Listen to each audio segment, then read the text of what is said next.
हमारा घर एक पहाड़ी इलाके के गांव में था, जहाँ चारों तरफ जंगल था। वहाँ खाना बनाने के लिए लोग जंगल से लकड़ी इकट्ठी करते, तब घरों के चूल्हे जलते थे। मैं भी माँ के साथ लकड़ी इकट्ठी करने जाया करती थी। ये हमारा रोज का मामूल था। वो दिन मुझे आज भी अच्छी तरह याद है, जब एक रोज हम माँ बेटी सरों पर लकड़ी उठाए घर में दाखिल हुई, तो दादी ने माँ से सरगोशी की। मेहमान आए हैं। दादी की सरगोशी सुनकर माँ का चेहरा खिल गया। मुझसे कहा, जल्दी से चूल्हा गर्म करो, तेरी दादी के मेहमान आए हैं, इनके लिए खाना बनाना है। मैंने हाथ मुंह धोकर कपड़े बदले और चूल्हे में लकड़ियां रखकर ऊपर घास फूस रखकर आग जलाने की कोशिश की। मैं चूल्हे पर झुकी लकड़ियां फूंक रही थी, मगर आग थी कि मुझसे ना जल पा रही थी। टहनियों की सुलगन से मेरी नर्म नाजुक आंखों से पानी बह रहा था। तभी मेहमान औरतें आईं और मुझे इस हाल में देखकर हैरान रह गई। इनमें से एक माँ से बोली, तुम्हारे घर जलाने को खुश्क लकड़ियां नहीं है, जो ये फूके मार मार कर बेहाल हो रही है। इन लकड़ियों ने तो तेरी लड़की की आंखों का सत्यानाश कर दिया है। इसने मुझे बाजू से पकड़कर चूल्हे के पास से उठा दिया। चल उठ मेरी बेटी, हमने नहीं खाना ऐसा खाना जिससे तेरा ऐसा हाल हुआ है। तेरी माँ ने तो अभी से तुझको चूल्हा हांडी सौंप दिए है। मेहमान औरत की इन बातों से मुझे मालूम हो गया कि ये किस घर से आई है। मैंने इनको पहली बार देखा था, लेकिन अम्मा और दादी इन्हें अच्छी तरह जानती थी। कुछ अरसे बाद वो दोबारा आई। इस बार ये शादी की तारीख लेने आई थी। तारीख रख दी गई और एक माह बाद मेरी शादी साथी से हो गई।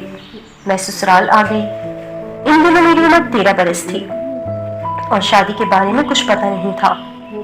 इसी कदर जानती थी कि लड़की सुर्ख रंग का जोड़ा पहनती है और इसको सोने चांदी के जेवरों से सजाया जाता है। ये खबर ना थी कि शादी हम जैसी लड़कियों के लिए सिर्फ दुखों का नाम है। जब इसका अपना तशख़्ख़ुस खो जाता है और वो एक नए घर की बांदी बन जाती है। शादी के वक्त दूल्हे की उम्र 30 बरस थी। इसे खबर ना थी कि एक 14 बरस की बच्ची के साथ किस तरह पेश आना चाहिए। इसको तो नरम दिलों से बात तक करने की तमीज ना थी। वो सख्त दिल आदमी था। वो बात बात पर झगड़ा करता था। भांग और जुए का शौक भी था। जब भी हार कर नशे में घर वापस आता तो अपनी हार का गुस्सा मुझ पर निकालता और मैं थर थर कांपने लगती। अभी मेरी शादी को 2-4 दिन ही हुए थे। अभी तो मेरे फूल जैसे हाथों पर मेहंदी का रंग भी मान नहीं पड़ा था कि इसकी तरफ से मार पिटाई का आगाज हो गया। एक रोज अपने घर के सहन में बैठी सब्जी काट रही थी कि बाहर से ढोल बाजे की आवाजें आने लगी। गांव में ऐसे मेले होते ही रहते थे। ढोल की आवाज सुनकर मैं भी ये देखने के लिए क्या तमाशा हो रहा है, मैंने घर के दरवाजे से बाहर झांका। जुलूस कहीं दूर था। मुझे कुछ भी नजर नहीं आया, मगर उस वक्त खेतों से मेरा खावंद आ रहा था। नादिर ने मुझे सहन की चारदीवारी से झांकते पाया। बस फिर क्या था, बालों से पकड़कर इसने मुझे इतना मारा कि लहू लहान कर दिया। शोर सुनकर सास ने मुझे छुड़ाया। नादिर ने धमकी दी कि वो मुझे घर से निकाल देगा। नन ने कहा कि ये वाकई तुझे घर से निकाल देगा, बेहतर है कि तुम खुद मैके चली जाओ। मगर मैं ना गई। मुझे खबर थी कि माँ मुझे वापस ससुराल भिजवा देगी। माँ ने मुझको अपने घर से रुखसत करते वक्त मेरे सर पर हाथ रखकर कहा था कि जिस घर जा रही है वही तेरा असल घर है। ससुराल में ठीक से रहना और झगड़ा करके मैके मत।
बुढ़ापे का सहारा है। शायद कुदरत को इनका ये फख्र, हुरूर और बड़ा बोल पसंद न आया। کہ इसने मेहरबान होकर जो नया फूल मेरी झोली में डाला था एक दिन भरी दुनिया की भीड़ में कहीं खो गया। मैंने एक एक दिन गिन गिन कर फराज को परवान चढ़ाया था। जब वो बड़ा हो गया तो एक रोज घर से किसी काम से ऐसा गया कि फिर लौट कर ना आया। इसको कोई ले गया या खुद गया, मैं तो इसका इंतजार करती रह गई। अब कोई उस माँ के दिल से पूछे जिसका बेटा भरी जवानी में गुम हो जाए। जब फराज गुम हुआ मेरी हालत अबतर हो गई। मुझको अपना होश ना रहा, बार बार गश खा जाती थी। मेरी हालत दीवानों की सी थी। सारा दिन गलियों के चक्कर लगाती कि शायद वो कहीं से आता दिखाई दे। लोग मुझे दीवानी कहते, लेकिन मुझको किसी के कहने की परवाह न रही। जब मुझे अपना और घर का होश ना रहा तो मेरी हालत देखकर बड़ी लड़की का रिश्ता टूट गया। दूसरी बेटी के ससुराल वाले शादी की तारीख मांग रहे थे। मैंने इनसे कहा कुछ दिन ठहर जाओ, शायद फराज लौट आए। उन्होंने कहा हम इंतजार नहीं कर सकते, तुम्हारा बेटा मिले न मिले। उन्होंने एक माह की मोहलत देने से इनकार कर दिया। इस गम में मेरी बेटी डिप्रेशन का शिकार रहने लगी। इसे दौरे पड़ने लगे। शोहर बेटे की जुदाई के गम में नशा ज्यादा करते। बिल आखिर चल बसे। घर में कमाने वाला कोई न रहा। जेठ राशन लाकर देता तो हमारा घर चलता। बाकी तमाम रिश्तेदार बहन भाई सभी ने साथ छोड़ दिया। वो कहते कि अब बेटे की तलाश, इससे मिलने की आस छोड़ दो, नॉर्मल होकर अपना घर संभालो, बाकी बच्चियों को देखो, इनके फराइज अदा करने हैं। अब बेटा तो तुम्हारा रहा नहीं जिसकी कमाई की उम्मीद थी। जब फराज गुम हुआ वो एक वर्कशॉप में काम करता था। कहता था मैं तरक्की कर लूंगा, अपना वर्कशॉप बना लूंगा, तुम्हारे दुख दूर हो जाएंगे, मैं तुमको जिंदगी के सारे सुख दूंगा।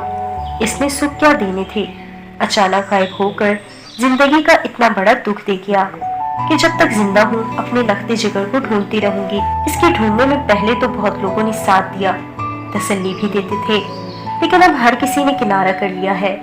मुझे समझाते कि अब बेटे को ढूंढना छोड़ दो और इसके मिलने की आस में अपना वक्त जाया मत करो। अगर मिलना हुआ तो मिल जाएगा, छोटा बच्चा नहीं है, बड़ा है, समझदार है, जहाँ से भी मिलना हुआ तो राब्ता कर सकता है। और अगर खुदा ने ख्वास्ता इस जहां में नहीं है, किसी सानहे किसी हादसे का शिकार हुआ है, तब भी तो इसको ढूंढना बेकार ही है। जो इस जहां से चले जाते हैं वो फिर कब मिल पाते हैं। मुझे लोगों की ऐसी बातें बहुत बुरी लगती, बहुत नागवार गुजरती। मेरी बेटियां भी अब मायूस हो चुकी हैं, कहती हैं कि माँ फराज का ख्याल दिल से निकाल दो, वो अब कभी नहीं आएगा। लेकिन मेरा दिल नहीं मानता, मेरी आस नहीं टूटी। मैंने अपने रब से लो लगा ली थी। बिल आखिर मेरी आजमाइश खत्म हुई। एक दिन दरवाजे पर दस्तक हुई। दरवाजा मेरी बेटी ने खोला।